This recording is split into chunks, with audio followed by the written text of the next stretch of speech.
Alexander the Great, one of history's most renowned military leaders and strategists, left an incredible mark on the world through his conquests and vast empire he established.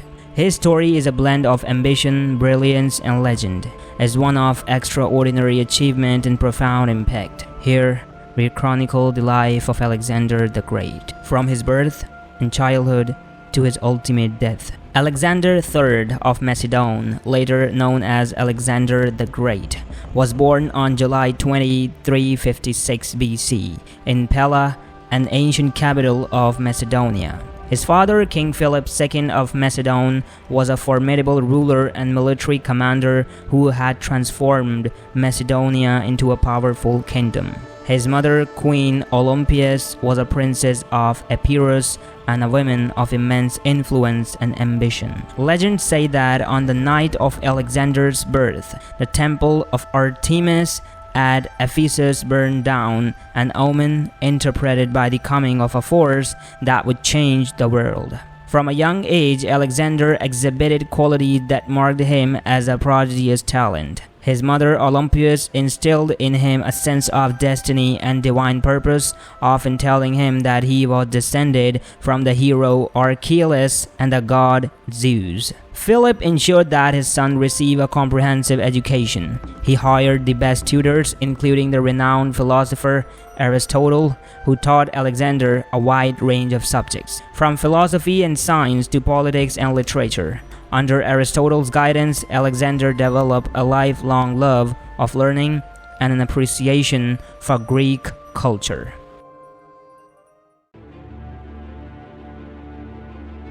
Alexander's formal education was complemented by rigorous physical and military training.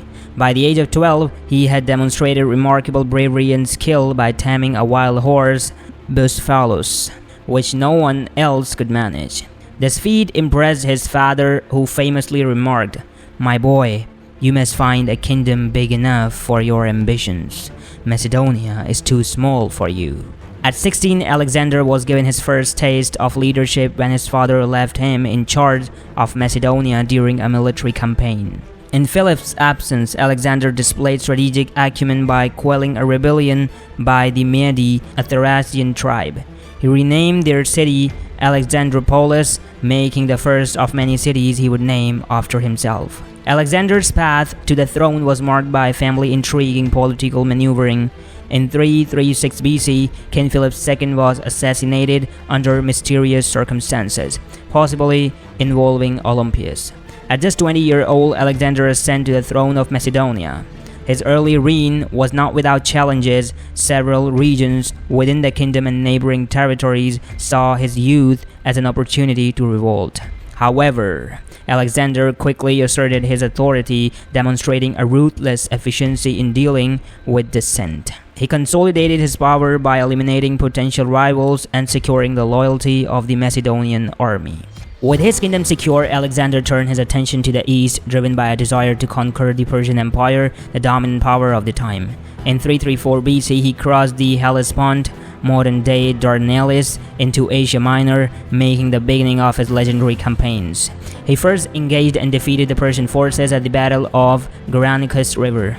This victory opened the gate to Asia Minor and allowed Alexander to liberate several Greek cities under Persian control. Alexander's military genius shone brightly in subsequent battles. At the Battle of Assus in 333 BC, he faced the Persian king Darius III.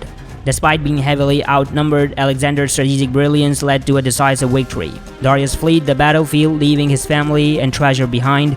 This victory not only bolstered Alexander's reputation, but also destabilized the Persian Empire. Continuing his march, Alexander moved south through the Levant, capturing key cities like Tyre and Gaza after prolonged siege. His next significant destination was Egypt, where he was welcomed as a liberator. In 332 BC, he founded the city of Alexandria, which would become a major center of Hellenistic culture and learning. During his time in Egypt, Alexander visited the oracle of Siva in the desert, where he was declared the son of Zeus Ammon, further fueling his belief in his divine mission. With Egypt secured, Alexander set his sight on the heart of the Persian Empire. In 331 BCE, he faced Darius III again at the Battle of Gaugamela. Despite the Persian king's attempt to stop the Macedonian advance with a massive army, Alexander's tactical ingenuity prevailed. He employed a bold strategy, creating a gap in the Persian line, leading a direct change at Darius, causing the Persian army to disintegrate. Darius fled once more, effectively leaving his empire in Alexander's hand. Alexander's forces marched unopposed into Babylon, Susa, and Persepolis, the ceremonial capital of Persia. At Persepolis, he famously allowed a soldier to loot the city, and later, in a controversial act possibly motivated by revenge for the Persian destruction of Athens during the Greco-Persian War, he ordered the burning of the royal palace.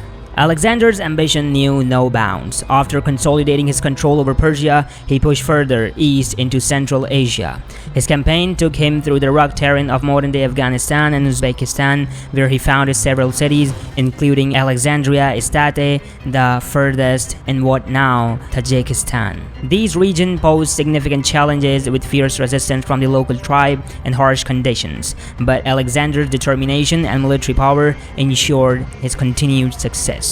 In 327 BC, Alexander crossed the Hindu Kush into the Indian subcontinent. His most famous battle in this region was against King Porus at the Battle of Hydaspes in 326 BC, near the Jhelum River in present-day Pakistan. Despite Porus' formidable war elephant and brave resistance, Alexander's strategic brilliance led to victory. Impressed by Porus' valor, Alexander not only reinstated him as a ruler of his kingdom, but also granted him additional territories. Alexander's journey into India marked the easternmost extent of his empire. His troops, weary from years of campaigning and longing to return home, mutinied at the Hyphasis River, modern Beas River, refusing to march further into India. Reluctantly, Alexander agreed to turn back, beginning the arduous journey westward. The return journey was fraught with hardship. Alexander's forces faced severe challenges, including difficult terrain, hostile tribes, and harsh desert of Gedrosia, modern-day Makran. Many soldiers perished during the trek, but Alexander's leadership kept the army moving forward. Upon returning to Babylon in 323 BC, Alexander began planning new campaigns, including an ambitious project to conquer the Arabian Peninsula. However, these plans would never come to fruition. In June 323 BCE, Alexander fell ill after a prolonged banquet and drinking bout. His condition rapidly deteriorated, and on June 10 or 11, at the age of 32, Alexander the Great died. The exact cause of Alexander's death remained a topic of historical debate. Theories range from natural causes such as typhoid fever or malaria to poisoning, though no conclusive evidence has been found. His death left a massive power vacuum, leading to the eventual division of his empire along his generals known as Diadochi. Alexander the Great's journey is vast and multifaceted. His conquests spread Greek culture and ideas throughout the known world, initiating the Hellenistic era, characterized by a blending of Greek, Persian, Egyptian, and Indian influences. Cities he founded, particularly Alexandria in Egypt, became center of learning and culture, fostering advancement in science, mathematics, and philosophy. Militarily, Alexander is remembered as brilliant strategic and tactician. His ability to adapt different battle conditions, use of innovative tactics, and charismatic leadership set standard for future military leaders. Despite his military power, Alexander's legacy is also marked by his complex character. He was capable of both generosity and brutality, driven by a desire for glory and unyielding ambition. His vision for a unified world under his rule remained unfulfilled, but the cultural and historical impact of his conquest endured long after his death. Well, this is the end of this video. If you wanna watch more of such videos, comment down in our comment section. Until then, Inspire signing off.